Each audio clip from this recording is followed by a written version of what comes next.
प्यारे बच्चों, आप लोग कैसे हो? अच्छे होंगे। आप लोगों का आरंभ परिवार में स्वागत है। जैसा कि आप लोग की क्लास प्रेजेंट टाइम पे अच्छे से चल रही है, जिस बच्चों को अभी भी क्या है अच्छे नंबर लाने हैं, आपको 90 प्लस, तो आपको क्या करना है, अभी भी क्लास को देखते रहिए। क्या है, क्योंकि अभी प्रेजेंट टाइम पे आपके कुछ नहीं, अभी आपके नंबर आ सकते हैं। जैसा कि आप लोग के अभी बोर्ड के लिए 30 या 40 डे बचे हुए हैं। आप लोग को अभी भी, जो बच्चे सो भी रहे हैं वो अभी भी जग जाएं।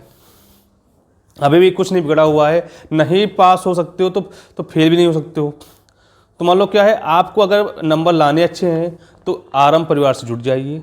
जैसा कि प्रेजेंट टाइम पे आप लोग क्लास में क्या चल रहा है, अनसार्ड सॉल्व हो रहा है। अनसार्ड में अग्रवाल जो है उसके 2 सेट हो चुके हैं। आज जो सेट नंबर है 3rd नंबर है, उसके क्वेश्चन देखते हैं क्या कह रहे हैं। उसके पहले आप लोग को वीडियो को शेयर करना है, लाइक कर दीजिए, और क्या करना है, सब्सक्राइब कर लीजिए और अपने दोस्तों को भेज भी दीजिए।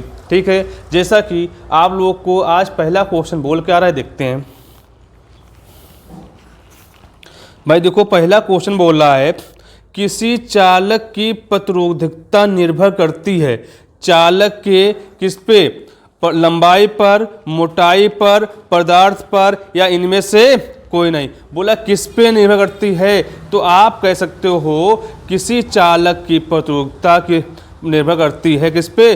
पदार्थ पर। किस पे? आपका पहले का क्या लिखोगे? आपका पहला जो क्वेश्चन है 2000, जो आपका सेट नंबर पे लिख लो 2024, सेट नंबर आपका 3 है, और ये कौन सेट है? FU है। उसका पहले का जो है MCQ का क्या कह रहा है भाई? बोल रहा है किस चालक की प्रतिरोधकता निर्भर करती है चालक के की किस पे? लंबाई पर। लंबाई पे कभी नहीं होगी। फिर उसने बोला कि मोटाई पर नहीं, किस पे? पदार्थ पर। किस पे? पदार्थ पर। दूसरा देखो, खा क्या कह रहा है आपसे? प्यारे बच्चों, बोल रहा है किसी विद्युत चुंबकीय तरंग के विद्युत एवं चुंबकीय क्षेत्र सदिश क्रमशः E वेक्टर तथा B वेक्टर है, तरंग संरचना के दिशा निरूपित करता है। जब भी बोले, क्या बोला उसने? विद्युत क्षेत्र क्या होता है? बोला विद्युत चुंबकीय तरंग के विद्युत एवं चुंबकीय क्षेत्र। चुंबकीय क्षेत्र उसने बोला क्या? E vector. क्या है आपसे? तो सबसे पहले दिशा की बात की है ना, जब भी दिशा की बात करे समझ लेना वहां क्या है? क्रॉस आएगा। क्या आएगा? क्रॉस आएगा। E वेक्टर क्रॉस क्या? B vector. आपका बोला है तीसरा क्वेश्चन क्या बोल रहा है आपसे? गा नंबर देखो, कह रहे पहले बच्चों कि एकांक धनावेश विद्युत क्षेत्र के प्रत्येक बिंदु समान बल का अनुभव करता है। विद्युत क्षेत्र होगा कैसा? एक समान होगा। एक समान नहीं, परावर्तित कुछ नहीं कह सकते। क्या इसमें कौन सा ऑप्शन होगा? बताओ भाई आप लोग। इसमें हम क्या कह सकते? कुछ भी नहीं कह सकते। मतलब क्या है इसमें ऑप्शन आपका होगा, जब बोले एकांक धनावेश विद्युत क्षेत्र के प्रत्येक बिंदु पर जब का बल का अनुभव करते हैं तो उसका क्षेत्र कैसा होगा? एक समान। क्या होगा आपका? आप लिखो तो यहां पे एक समान होगा। तो जो घा नंबर क्वेश्चन है वो अच्छा क्वेश्चन आपका है, देखते हैं। बोला किसी नाभिकीय अभिक्रिया में द्रव्यमान क्षति 1.2 ग्राम है, इस अभिक्रिया में मुक्त ऊर्जा होगी। जब बोला उसने क्या है? उसने बोला कि आपसे बोला भार, क्या उसने? क्षति। द्रव्यमान। द्रव्यमान को लिखते हो क्या? सबसे पहले बाबू डेल्टा M दे रखा, कितना? आप कहोगे डेल्टा, आप यहां लिखोगे डेल्टा M इक्वल 1.2 ग्राम। इसको सबसे पहले प्यारे बच्चों बदल लो मीटर में, उसमें किलोग्राम में। अब आपको मालूम क्या है? 1000 होता है, यहां क्या लिखोगे आपका? kg, या डेल्टा M इक्वल 1.2 10 की पावर -3। तो अब उसने बोला आप उसने बोला कि आपसे है, बोल ये रहा इसमें आपसे मुक्त ऊर्जा को लिखते हैं डेल्टा E से। तो आपने पढ़ा क्या? ये डेल्टा या E इक्वल K होता है, तो K बराबर आपने बहुत पढ़ा होगा MC स्क्वायर। क्या? M C square.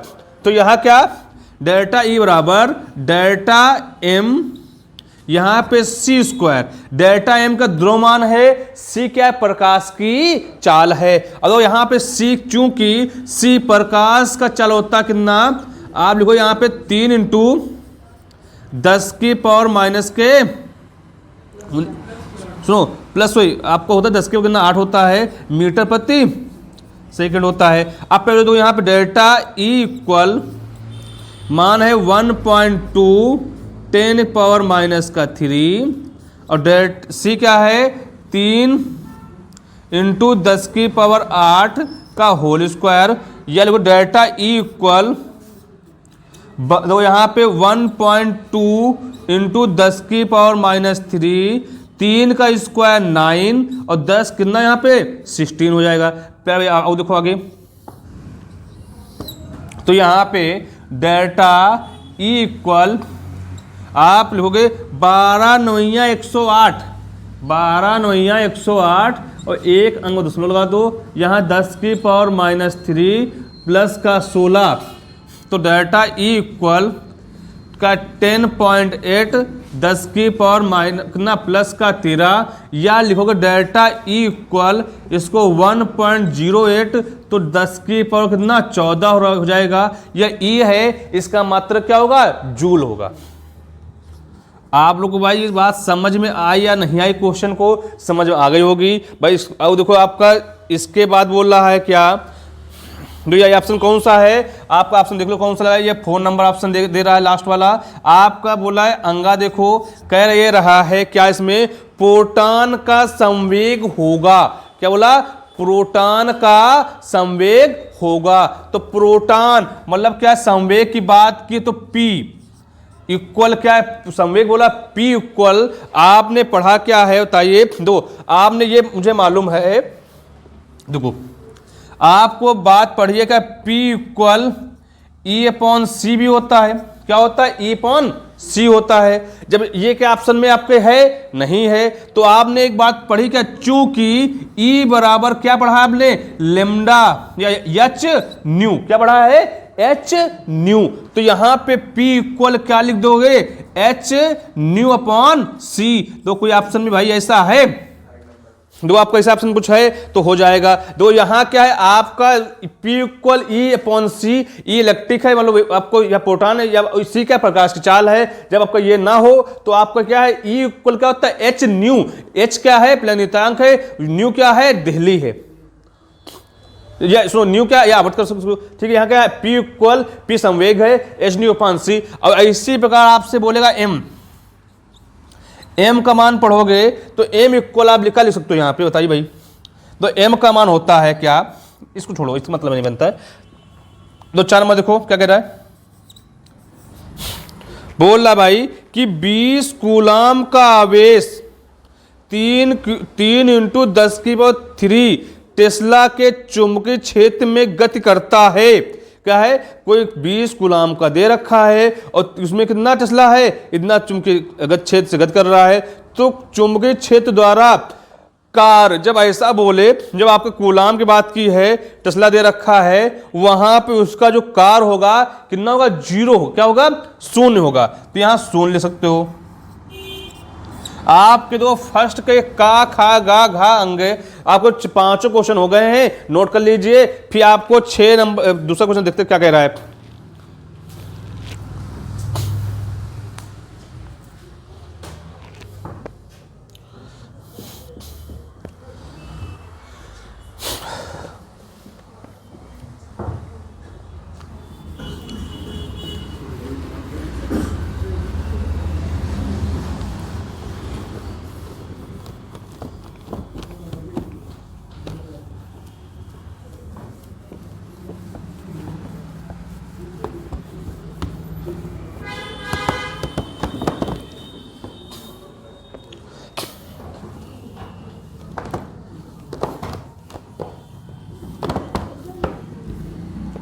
तो 2 का पहला क्वेश्चन क्या कह रहा है देखते हैं। 2 का बोल रहा है कि कोई वस्तु अवतल दर्पण के अक्ष पर कोई अक्ष बोला है, मतलब ये अक्ष कोई ऐसा होता है, अक्ष पर दर्पण के फोकस एवं ध्रुव के बीच कहीं रखिए। बोला क्या दर्पण है तो उसमें क्या फोकस क्या होता है, एफ, मतलब फोकस एफ और क्या वक्ता केंद्र सी के बीच में क्या बोल रहा है, कोई वस्तु रखी हुई है। तो एवं प्रतिबिंब के आकार की तुलना, उसका प्रतिबिंब कैसा बनेगा। तो सबसे पहले दर्पण बात करो भाई, दर्पण बोला अवतल की बात की है भाई। ये क्या मुख्य अच्छा है, इसको P लिख लो, ये M1 कर लो, ये M2 कर लो। उसने बोला क्या आपसे, मान लो हमने देखा कि ये क्या है, F है। क्या बोला उसने, F की बात की है, बोला है क्या, फोकस एवं ध्रुव के बीच कहीं रखिए। बोलो कि फोकस हो गया ये, अब हमने मान लिया यहीं वस्तु ये कहीं भी रख लो उसको, भाई ये रख लिया, मतलब ऐसे गया तो आपसे जब टकराएगा उसी दिशा में क्या फोकस से काटते हुए क्या हो जाएगा, वापस चला जाएगा। इससे बाद देखो वक्ता केंद्र कहाँ हुआ, ये सी हुआ, बोलो इससे हमने प्रकार डाला तो ये ऐसे निकल जाएगा इधर,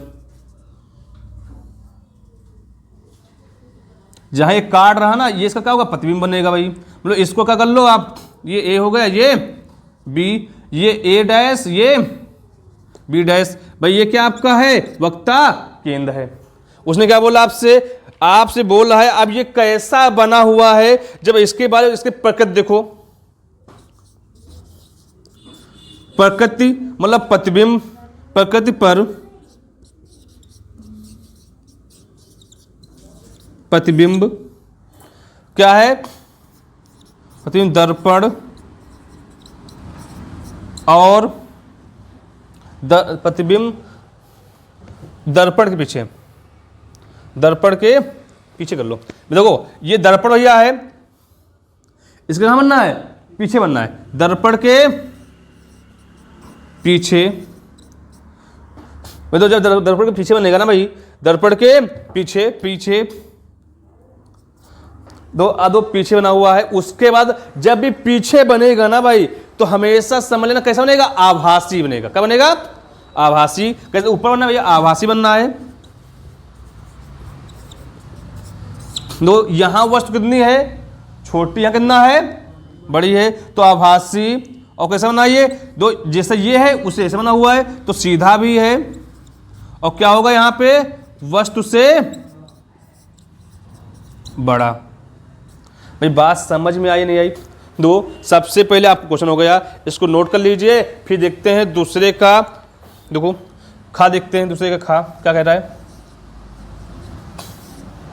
कह रहा बाबू कि किसी प्रकाश संवेदित सतह के लिए देहली आवर्त, जब भी बाबू देहली आवर्त की बात करेगा तो क्या होगा, न्यू नॉट। क्या होगा, न्यू नॉट। तो क्या यहां पे है, न्यू नॉट इक्वल क्या है आपका, न्यू नॉट इक्वल कितना, 8 इंटू 10 की पावर कितना भाई दे रखा है, 14। फिर उसने क्या बोला, फर्स्ट का कार फलन ज्ञात कीजिए। क्या बोला, फर्स्ट का कार फलन, मतलब किसका मान, W का मान बताइए। तो भाई आप लोगों ने एक फॉर्मूला पढ़ा क्या है कि W बराबर क्या, H न्यू नॉट। यहां पे क्या है, चूंकि H प्लैनेतांक है, इसका 6.6 10 की पावर माइनस के कितना हो जाएगा भाई आपका, 34। यहां तो है W इक्वल H का मान 6.6 10 की पावर माइनस 34, न्यू नॉट बोला है ना, तो इसकी वैल्यू कितनी है, 8 इंटू 10 की पावर 14, या W इक्वल आपको 8 48 के 8 हासिल 4 8 48 के 4 52, यहाँ पे इंटू 10 की पावर माइनस 34 प्लस का 14, W यहाँ का लिखोगे 5.28 10 की पावर माइनस 20 जूल, या इसको 1 मिनट यहाँ 20 कर लो, या इसको लिखो W इक्वल 5.28 10 की पावर माइनस के 19 जूल। अब आपका इसमें देखो तब भी सही है, इसको बदलना किसमें, ईवी में बदल लोगे, तो W इक्वल 5.28 10 की पावर माइनस के 19। आपको जब इसमें बदलोगे किसमें, ईवी में, तो ई मान कितना होता है, 1.6 10 की माइनस 19, 1.6 इंटू 10 की पावर माइनस के 19 इसको हटाओगे यहाँ से 0 भाई, इक्वल कट जाएगा तो W इक्वल 528/160, तो ये आपका 3 पॉइंट में कुछ जाएगा, तो लिखो तो W बराबर 3 EV। भाई बात समझ में आ रही है या नहीं आ रही है? आपका देखो पहले दूसरे का खा हो गया, इसको नोट कर लीजिए। आगे देखते हैं दूसरे का गा क्या कह रहा है। हाँ दूसरे सुनो, दूसरे गा भी देख लो। तो भाई जब उसने बोला क्या, दूसरे गा देखो, उसने बोला ये है किसी पदार्थ की बंधन ऊर्जा प्रति न्यूक्लियनों अधिक होती। किसकी बंधन ऊर्जा क्या होगी? अधिक होगी, और कितनी होती है? तो लिखोगे यहां पे पदार्थ में क्या भाई आपका है, पदार्थ में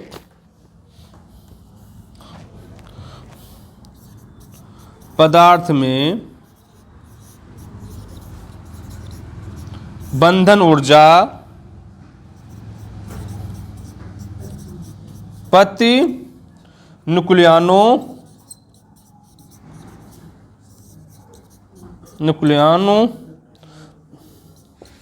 में दो FE क्या लिखोगे भैया यहां पे? FE 56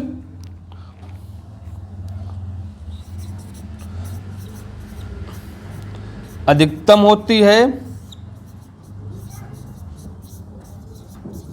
और जिसका मान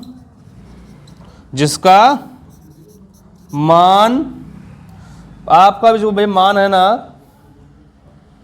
8.75 EB होता है। M कर लो यहां पे,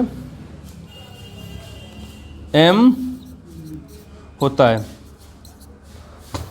भाई बात समझ में आई या नहीं आई? देखो सबसे पहले फिर देख लो भाई, आपको क्वेश्चन क्या कह रहा है, दूसरे का कह रहा है भाई कि कोई वस्तु अवतल दर्पण के अक्ष पर दर्पण के फोकस एवं ध्रुव के बीच कहीं रखी, क्या बोलो फोकस है या दर्पण कहीं भी रखो, तो उसको रखी है, तो बोला कहाँ पे बनेगा, तो आपको इसको थोड़ा इसे यहाँ पे रख सकते हो, यहाँ रख दो, कहीं पे रख दो, आपको इनके दोनों बीच में रखना है, तो हमने रख दिया। पर आपको एक बात ये देखनी है, तो हमने आपको फिगर बनवाया भी है प्यारे बच्चों। आपको इसमें क्या करना क्या है, सबसे दर्पण बनाओगे, दर्पण M1 M2 हो गया। अगर यहाँ पे क्या है, अगर ये आपको F1 है तो ये कोई दिक्कत हो तो यहाँ से थोड़ा इसे ये लिखा हुआ है, थोड़ा इसका आगे बढ़ा लो, मतलब हमको यहाँ रख लो तब भी वही बात है, यहाँ रख लो।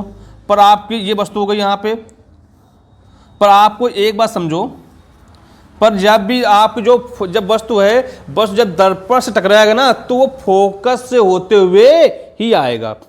किससे? फोकस से होते हुए आएगा, तो फोकस में निकाल दिया, फिर ये आपको से डाल दिया। अब जहां ये दोनों काट रही हैं वहां आप क्या बनेगा, एक प्रतिबिंब बनेगा। और जब भी देखो ये क्या, दर्पण के पीछे दर्पण के आगे है। जब भी हम दर्पण के पीछे जाएंगे तो आभासी होगा, दर्पण के आगे आएंगे तो वास्तविक होगा।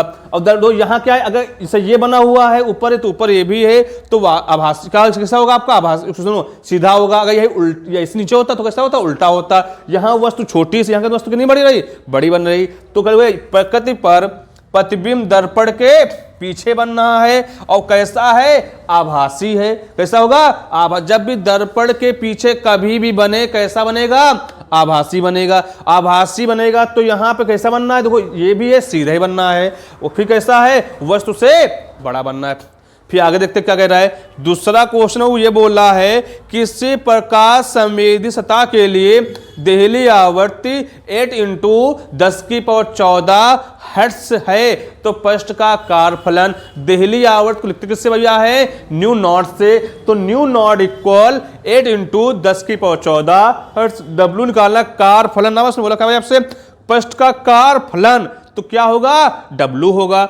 तो W इक्वल क्या, H न्यू नॉट। यहां पर क्या है, आपका H का मान मालूम होना चाहिए कितना, 6.6 10⁻⁻34 जूल होता है, जूल सेकंड। फिर क्या बोला आपका, लिख लो इसको क्या लिखोगे, जूल और सेकंड।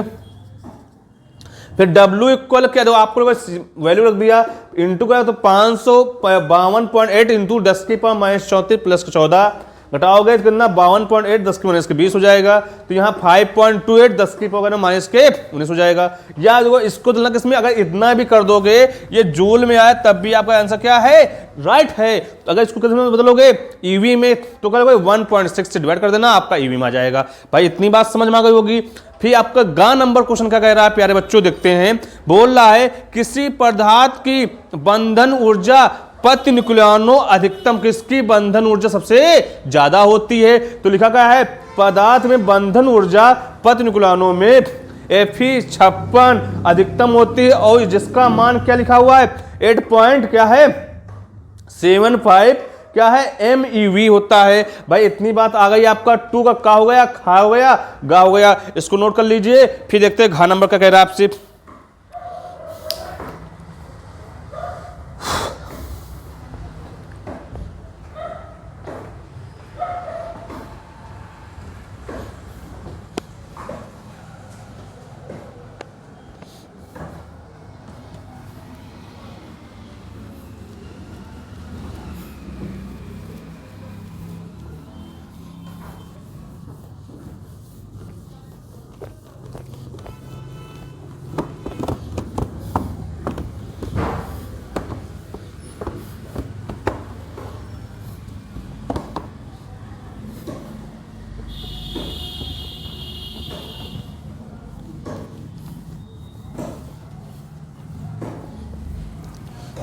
तो भाई दूसरे का घा बोला है किसी विद्युत परिपथ में एक वाट शक्ति क्या अभिप्राय है। 1 वाट मतलब क्या है, पावर, मतलब डब्लू क्या है उसकी शक्ति, मतलब पावर क्या है। तो आपने उसने बोला क्या, देखते भाई।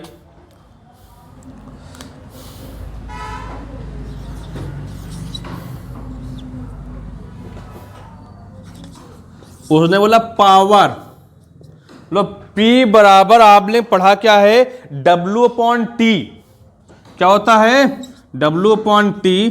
भाई इसको क्या लिखोगे, इसको लिख सकते हो शक्ति, ये क्या है कार है, ये क्या है समय है। लो कार को कार का मात्रक होता है जूल, समय का मात्रक क्या होता है आपका सेकंड होता है। अगर बोले शक्ति का मात्रक क्या होगा, जूल प्रति सेकंड हो जाएगा। भाई इतनी बात समझ में आ गई आपको। अब उसने अगर माना क्या लिखें, कार कि W बराबर कितना 1 जूल, और समय T भी मानने क्या 1 सेकेंड। तो लिखोगे यहाँ P इक्वल 1/1, तो P बराबर क्या 1 जूल प्रति सेकंड। भाई इतनी भाई बात समझ में आप लोग को आई या नहीं आई, तो इसकी परिभाषा लिख सकते हो क्या, वाट यदि किसी वैद्युत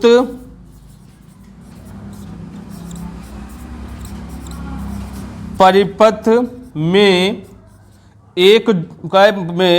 एक सेकंड में 1 जूल कर रहा है वैद्युत ऊर्जा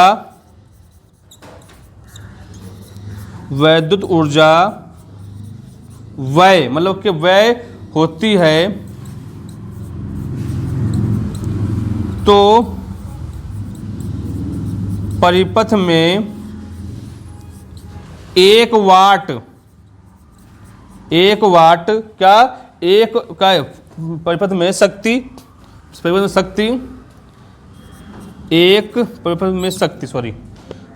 में शक्ति 1 वाट होती है। भाई बात समझ में आई या नहीं आई, बहुत अच्छा क्वेश्चन था, आप लोग इसको कर भी सकते हो। क्या देखो भाई फिर से देख लो, उसने बोला कि आपसे बोल ये रहा है कि किसी वैद्युत परिपथ में 1 वाट शक्ति क्या उसका अभिप्राय है। तो सबसे पहले हमें किसका शक्ति का फार्मूला मालूम होना चाहिए कि उसका सूत्र क्या होता है, P बराबर W/T।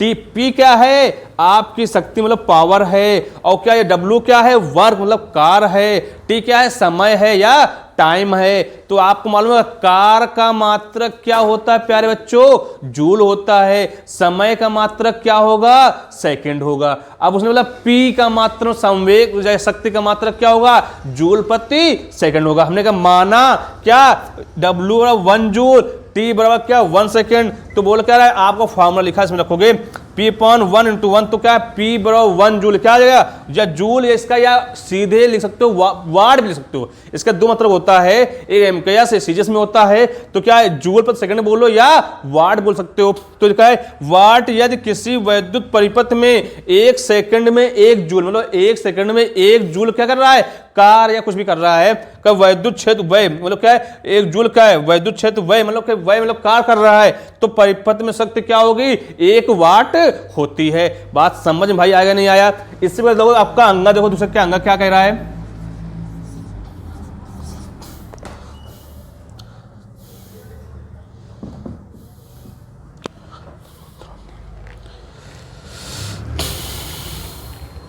उसने बोला क्या है, एक समान चुंबकीय क्षेत्र क्या अभिप्राय है, उपयुक्त आरेख की सहायता से समझाइए। तो आपको ये क्या है, इस क्वेश्चन परमेश्वर लिख दिया और बाकी जो आपको क्या आरेख बनाना ऊपर बना लेना। तो एक समान चुंबकीय क्षेत्र से क्या अभिप्राय है, पहले लिखना है हेडिंग यहां पे, एक समान चुंबकीय क्षेत्र। तो आप कह सकते हो क्या प्यारे बच्चों इसको, क्या है जिस चुंबकीय क्षेत्र में चुंबकीय बल रेखा क्या हो, समांतर होती है, उसे समान चुंबकीय क्षेत्र कहते हैं। ये तो क्या लिखोगे यहां पे, किस जिससे क्या बोला, चुंबकीय क्षेत्र, चुंबकीय क्षेत्र क्या लिखा है, चुंबकीय क्षेत्र में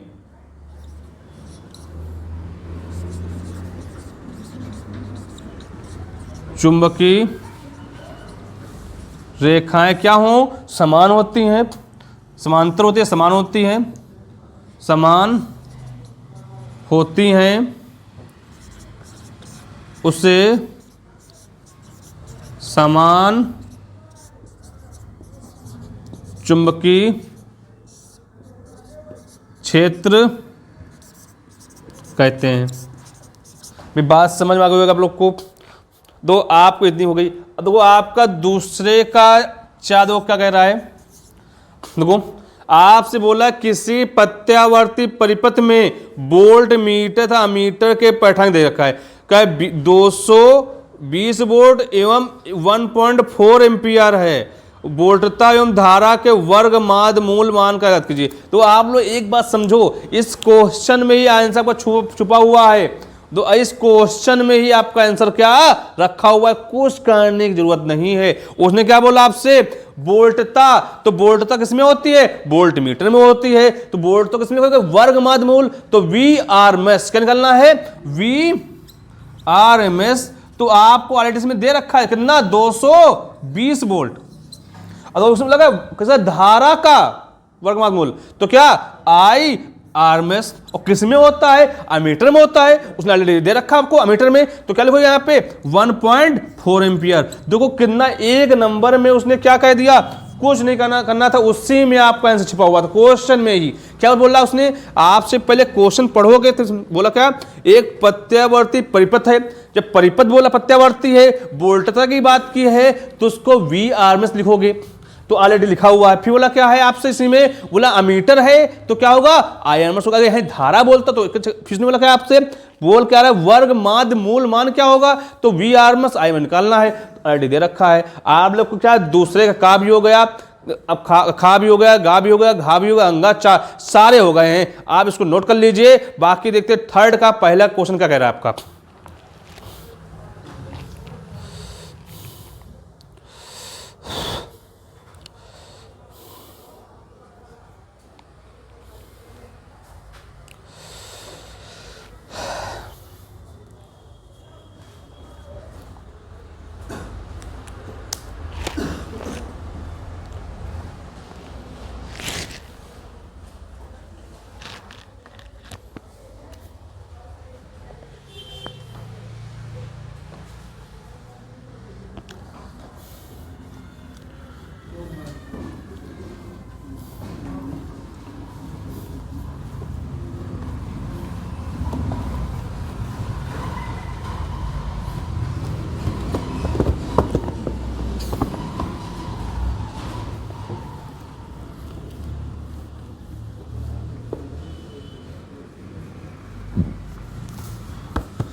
भाई देखो, आप लोग अगर क्लास समझ में आ रही है तो सबसे पहले आप लोग क्लास को सब्सक्राइब कर लीजिए चैनल को, फिर क्या करना उसको लाइक करना है और उसको क्या करना उसमें कमेंट करना। आपको अगर क्लास समझ में आ रही है तो यस लिख के भेजिए, ठीक है। जैसा कि आप लोग का कौन सा क्वेश्चन हो चुका है, तीसरे का 1 हो गया, 2 हो गया, 1 के सारे पार्ट हो गए, अब 2 के सारे पार्ट हो गए। अब तीसरे का पार्ट देखते हैं, पहला पार्ट क्या कह रहा है, पहले तीसरे का क्या कह रहा है आपका।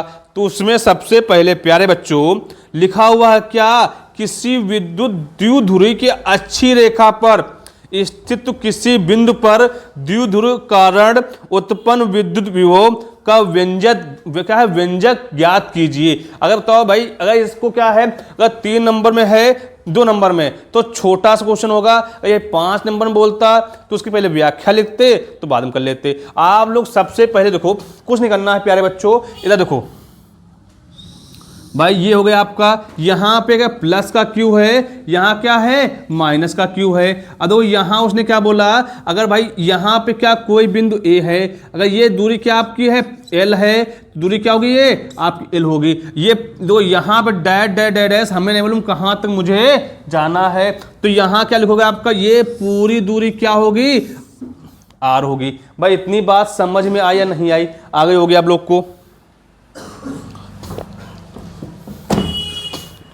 तो आर हो गया आवेश किस पे भाई, आवेश प्लस क्यू पर। कौन सा प्लस क्यू ना भैया, आवेश प्लस क्यू के कारण, प्लस क्यू के कारण क्या लिखोगे, कारण बिंदु पर पी पर, बिंदु पर क्या वैद्युत क्या लिखोगे विभव, और विभव को लिखते किससे वी से। तो आपके क्या आवेश Q के कारण बिंदु P पर वैद्युत विभव। तो आपको फॉर्मूला मालूम क्या है, पढ़ा था V, यहां पहले V1 कर लोगे तो क्या है 1 में क्या 4 pi epsilon not K upon में, भाई यहां देखो प्लस का Q है तो प्लस लिख लो। अगर भाई ये दूरी पूरी क्या है R है ना, अगर ये L निकाल देंगे तो क्या होगा R माइनस L होगा या नहीं होगा, क्या लिखोगे R माइनस L हो जाएगा। तो यहां समीकरण 1 हो जाएगा। इसी वक्त आवेश किसके कारण, आवेश माइनस Q के कारण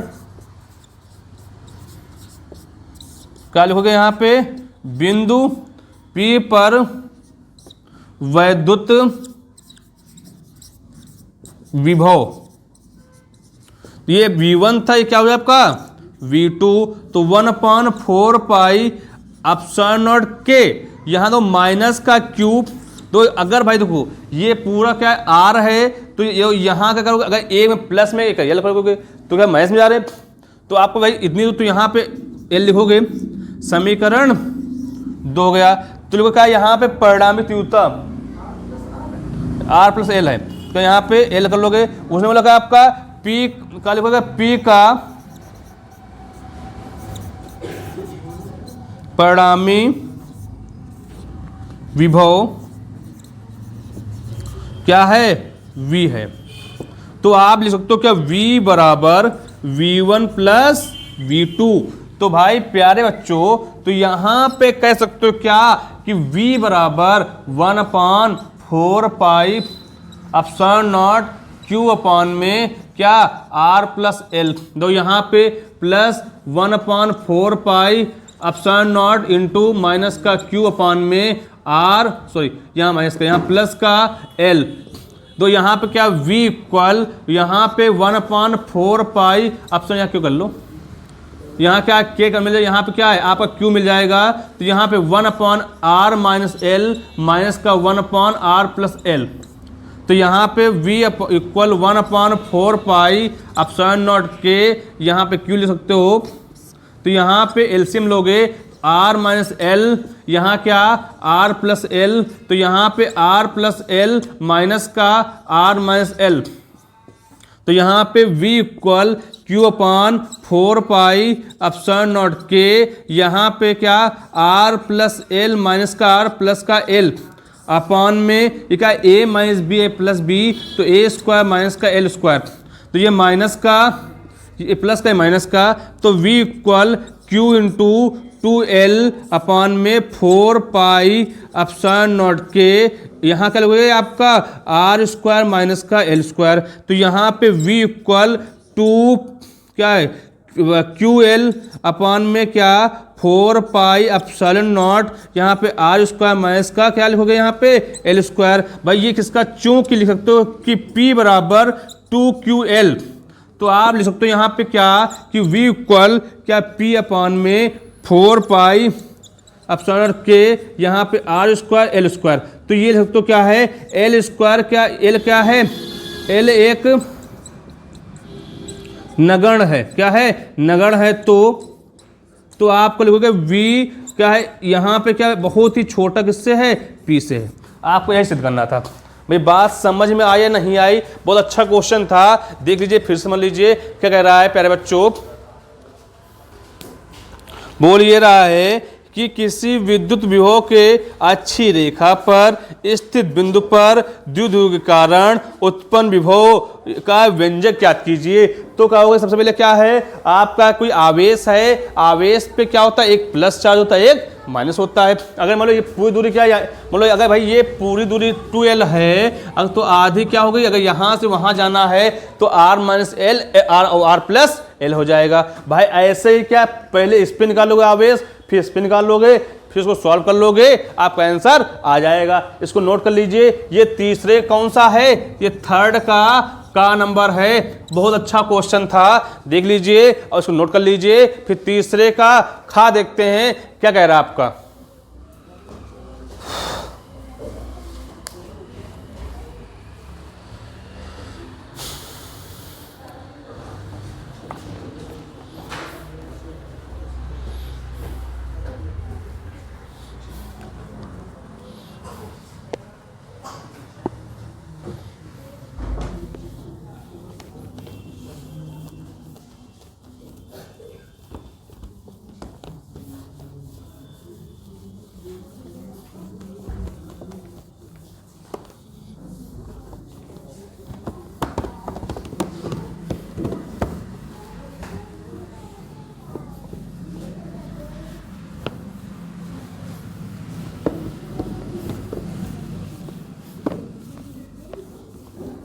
आपका इतना हो गया।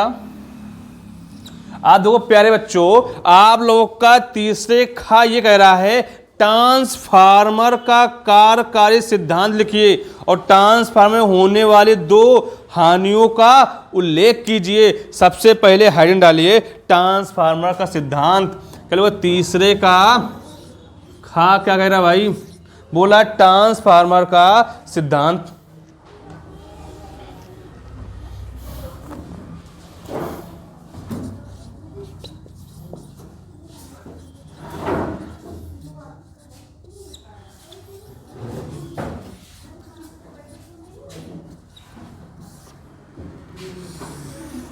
भाई इसमें लिखोगे यह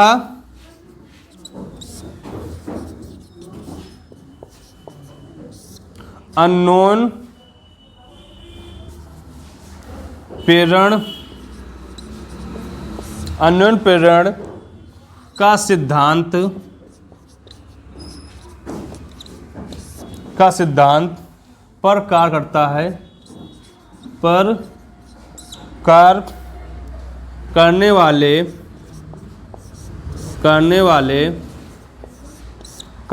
वाले एक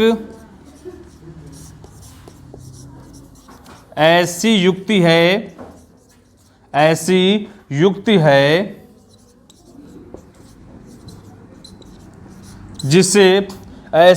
जिसे प्रत्यावर्ती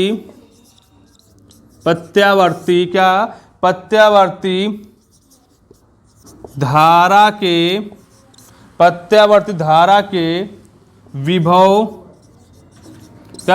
के विभव को परावर्तित क्या परावर्तित करने के लिए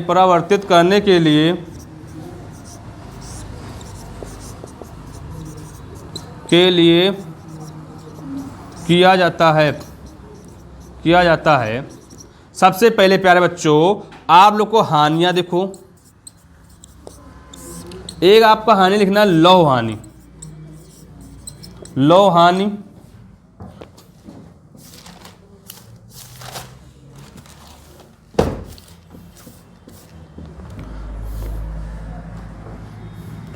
लौह देखो भैया क्या लिखा है, ट्रांसफार्मर की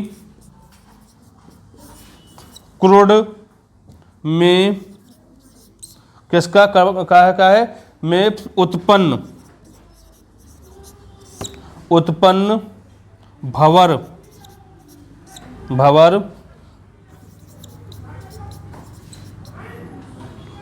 धाराओं के कारण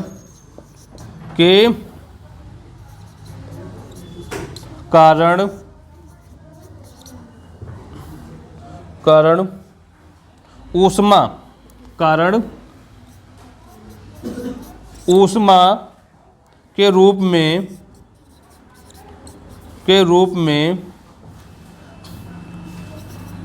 क्या होती है, ऊष्मा के रूप में ऊर्जा की हानि होती है। ऊर्जा की हानि होती है जिसे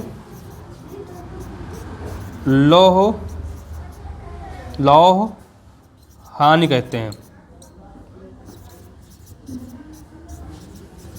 फिर ये दूसरी बोला है सथिल होता है सथिल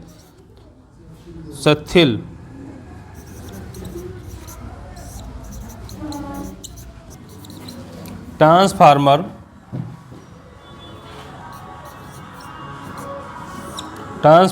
की क्रूड के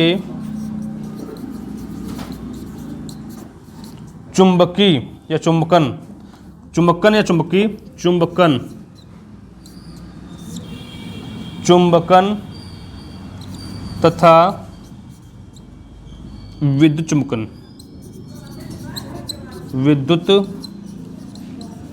चुंबकन की क्रिया में ऊर्जा की हानि होती है जिसे क्या लिखा है सथिल।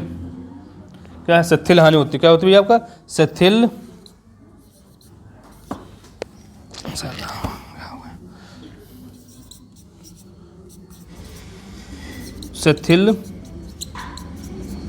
हानि होती है।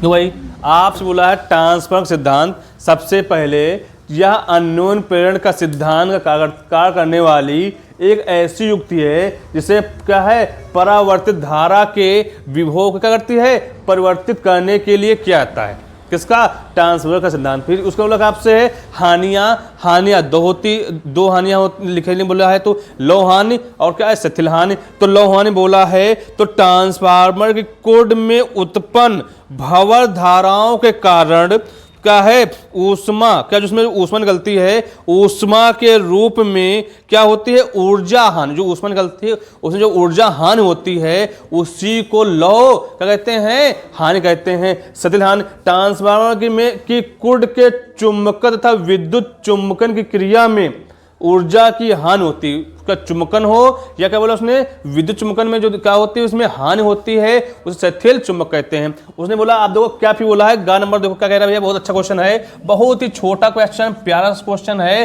कई ये रहा है प्यारे बच्चों भाई, उसने क्या बोला आपसे, बोल रहा है कि चित्र में प्रिज्म का आपतित किरण के संगम निर्गत किरण प्रदर्शित कीजिए। यदि प्रिज्म पदार्थ के लिए कांतिक कोण 45 डिग्री हो तब प्रिज्म पदार्थ का अपवर्तनांक क्या होगा, मतलब n का मान क्या होगा। प्यारे बच्चों उसने ये बोला आपसे भैया स्पीकर बनाओगे, अगर भाई देखो उसने वो एक चीज़ बोला यहाँ पे क्या है फिगर देखो, यहाँ 45 है भाई, ये आपके क्या कोई ऐसे है, यहाँ पे कितना है उसका 90 डिग्री है, बोला ये ऐसे ले जाओगे, उसने बोला इस पे जो स्पर्श करेगा उसका मान क्या होगा, तो आपको यहाँ पे कांतिक कोण मतलब किसका C का मान 45 डिग्री दे रखा है, तो आपको n बराबर पढ़ा क्या है 1 साइन C, और साइन C का मान क्या होता लिखा है क्या ना 45, तो n इक्वल 1 अपॉन क्या 1 अपॉन रूट 2, तो यहाँ पे n इक्वल क्या रूट 2, या ये लिख दो भाई, या n का मान रूट 2 का मान क्या होता है 1414 1 क्या 1414 भाई क्या हो जाएगा आपका उसका अपवर्तनांक निकल आएगा। भाई देखो ये तीसरे खा हो गया, गा भी हो गया। अब देखते हैं आगे तीसरे का घा क्या कह रहा आप लोगों से।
देखो भाई आप लोग का तीसरे का घा क्वेश्चन तो क्या कह रहा है, बोल रहा है विद्युत फ्लैक्स की परिभाषा क्या है, परिभाषित कीजिए। धनात्मक तथा ऋणात्मक फ्लैक्स में से क्या अभिप्राय है। सबसे पहले विद्युत फ्लैक्स होता क्या है, विद्युत फ्लैक्स तो भाई लिखोगे इसमें विद्युत क्षेत्र, विद्युत क्षेत्र क्या लिखा है, विद्युत क्षेत्र में क्या कोई विद्युत क्षेत्र होगा, विद्युत क्षेत्र में स्थित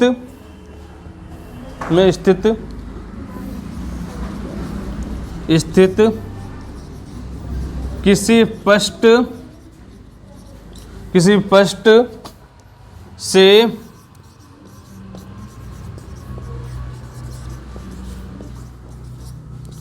अधिकतम या अभिलंबवत अधिकतम लिखो या अभिलंबवत क्या है, लंबवत गुजरने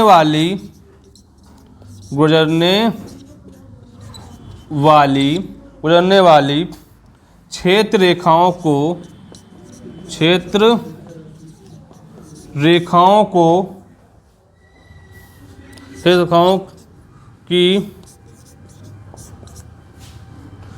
की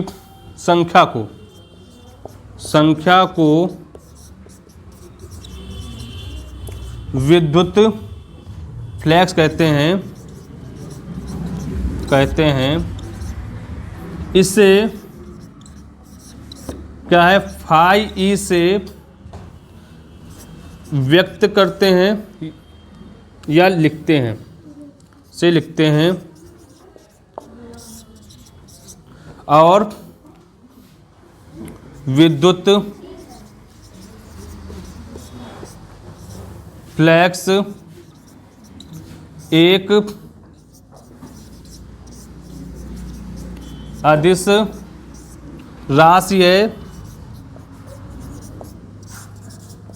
जिसका मात्रक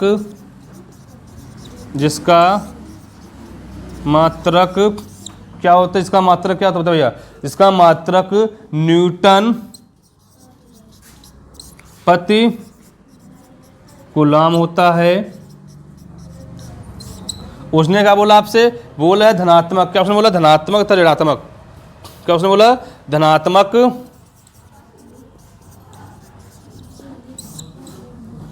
तो धनात्मक का लिखोगे यदि किसी बंद पृष्ठ से वैद्युत फ्लैक्स क्या हो, फ्लैक्स बाहर आ रहा हो, क्या बाहर आ रहा हो तो उसे धनात्मक फ्लैक्स कहते हैं, फ्लैक्स कहते हैं। उसने बात किसकी बात की, अब ऋणात्मक की क्या यदि किसी बंद पृष्ठ से वैद्युत फ्लैक्स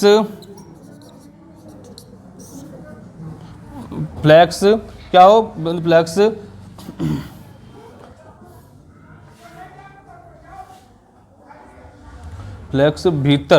फ्लैक्स भीतर आ रहा हो उसे ऋणात्मक फ्लैक्स कहते हैं। भाई देखो आपका तीसरे का खा क्या आपका घा क्या कह रहा है कि विद्युत फ्लैक्स की परिभाषा दीजिए और क्या बोला धनात्मक और ऋणात्मक क्या होते हैं उनके बारे में दर्शाना है। सबसे पहले प्यारे बच्चों लिखा क्या है, विद्युत फ्लैक्स विद्युत क्षेत्र में स्थित जो विद्युत जो क्या स्थित में वहां रह रहा हो किसी पृष्ठ से अभिलंबवत गुजरने वाली क्षेत्र रेखाएं, उससे क्या जो रेखाएं क्या हो गुजर रही हो अभिलंबवत सीधे, क्या है कि संख्या को, रेखाओं की संख्या को विद्युत फ्लैक्स कहते हैं।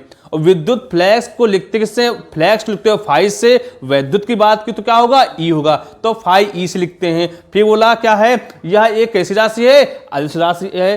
फिर उसने बोला इसका मात्रक क्या होता है, न्यूटन प्रति कूलम या एन अपॉन सी लिख लोगे। तो क्या लिखा इसमें सभी धनात्मक क्या है, यदि किसी बंद पृष्ठ कोई है, अगर कोई बंद पृष्ठ है उसमें क्या वैद्युत फ्लैक्स क्या हो बाहर, अगर जब बाहर जा रही हो तो प्लस में होंगी तो धनात्मक होंगे, अगर अंदर आए तो क्या, अगर भीतर जाए तो क्या होगी ऋणात्मक होंगी। आपका क्या है धनात्मक और ऋणात्मक में संबंध के बारे में अगर बोलते क्या कि विद्युत फ्लैक्स क्या है, धनात्मक विद्युत फ्लैक्स और ऋणात्मक विद्युत फ्लैक्स में संबंध बताओ, तो कह सकते हो जो आपका धनात्मक है वो क्या है बाहर को ले जाता है और क्या ऋणात्मक कहां ले जाएगा भीतर की ओर ले जाएगा, यही संबंध है। आपका क्या हो गया तीसरे, आपको आज जो क्लास थी पहले इसको नोट कर लीजिए फिर देखते हैं। प्यारे बच्चों आज जो क्लास थी आपके जो सेट है 2024 का, उसका सेट नंबर 3 कौन सा FU, उसमें जो क्वेश्चन दे रखे हैं कौन कौन से हैं, आपका पहले के सारे पार्ट हैं, दूसरे के सारे पार्ट हैं और तीसरे के सारे पार्ट हैं। आप जो 4, 5, 6, 7, 8, 9 हैं वो नेक्स्ट पार्ट मिलेंगे। ये आपका सेट 3 का पहला पार्ट था। और अगर ये और बच्चों अगर आपको क्या सबसे पहले आप लोग क्या करना, सबसे पहले जिस बच्चों ने चैनल को सब्सक्राइब नहीं करना किया उसने कर लीजिए। उसके बाद अगर आप लोग को समझ में आ रहा ना आपकी फिजिक्स, तो आपको क्या करना है भाई और ज्यादा से ज्यादा लोगों को शेयर कीजिए जैसे कि आप उन तक वीडियो पहुंच सके, ठीक है। और क्या है अगर आप लोगों को कहीं पे कोई दिक्कत आ रही है जो क्वेश्चन नहीं समझ में आ रहा है तो मेरा नंबर भी लिख लीजिए, इस पे कमेंट कर सकते हो 9565718299 पे। ओके आप लोग को क्या है यहीं पे आज क्लास आपकी डाइंड हो रही है। जय हिंद जय भारत, नेक्स्ट क्लास मिलते हैं।